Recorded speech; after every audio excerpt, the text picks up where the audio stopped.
Magandang umaga mga kamanoy. Ayan. Ito yung aking background bago pumunta ng ulas. So, nakikita nyo ang waterfalls namin mga kamanoy. Ayan. Aha. Maganda yan mga kamanoy. May 4 na palapag yan. So, ayan mga kamanoy. So, bago pumunta ng ulas, patikim muna. Alright. So mga kamanoy, gagawa ng lungon si Tor. Alright. Ang tawag sa amin yan mga kamanoy ay bikal. Ayan, ginagawa niya. Ito na yung nakuha namin mga balakubak. Bikal mga kamanoy. Uri ng kawayan yan mga kamanoy na gumagapang. So ang tawag sa amin yan ay bikal. At ito ay gagawin ni Tor dito sa aming pamaba sa aming BMW. At sa 30 mag-uumpisa na kami magkupras ulit mga kamanoy. So magkakaroon naman ng income tayo. So Tor, anong masabi mo kita ba? Ba, kung saan ka man ngunyan, sana maray kang kamugtakan. Alright. Ang buta mo, nagahalat.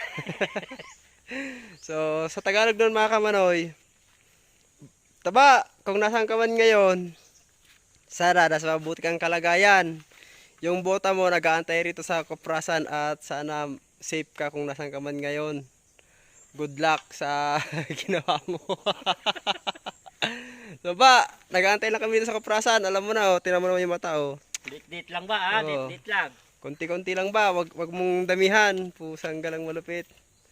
So ayan mga kamanoy, gumagawa kami ng lungon. Lungon ang tawag sa amin yan mga kamanoy. Kapag nagawa yan, papakita ko sa inyo. Para yung mga BMW rin na nakaraan, ganyan yan mga kamanoy. Alright.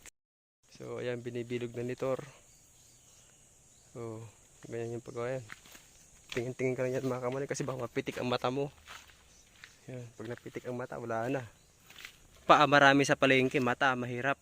Sikit. Oh no! Oh ayan mga kamanoy. Ano gumito Tor? Kadakula.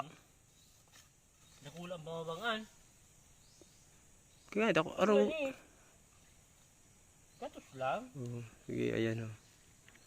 Sabi niya malaki daw yung pababa, yung gagawin niya. O ayan oh. Bikal yan mga kamanoy. Alright, matibay yan. Ayan na, 1-0.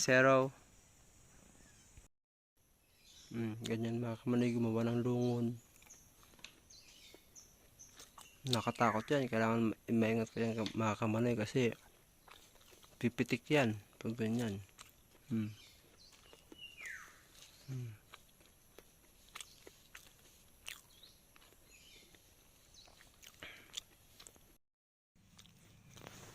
Grabe, nakakatakot yan mga kamanoy.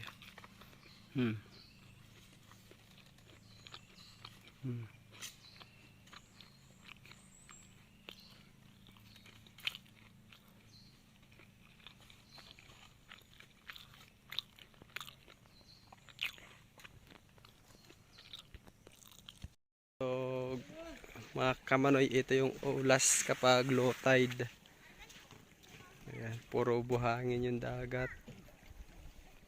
So ayan, kaya maraming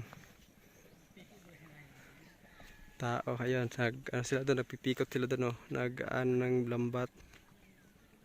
Oh, ayan mga kamanoy, hindi tayo makapunta ron kasi wala tayong service. Oh ayan. So may mga namamasyal sa ano, sa buhanginan. Ayan, ganyan yan mga kamanoy. So ito yung mga kasama namin. Rico. So ayan, yung ulas. Ganda yan mga kamanoy. So maganda maligo ngayon kasi umulan-ulan na mga kamanoy, di na nakakatakot. Dito na tayo sa ulas mga kamanoy. At ganyan yung ano rito kapag low tide. Yan. Maraming buhangin na ano na hindi nakikita kapag high tide. So ayan mga kamanoy yung ulas. Yan, shout out sa aking mga kasamahan, lalo na kay Taba. Sana maging masaya ka kung nasan ka man ngayon Taba. So ayan, dito na. O ayan, kung ano yung masabi niyo dito sa Ulas mga kamanoy, maganda rito sa Ulas talaga. So ayan, dito naman tayo sa kabilang side mga kamanoy.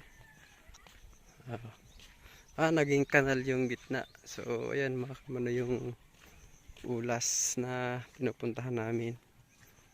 Oh, talagang lubog yung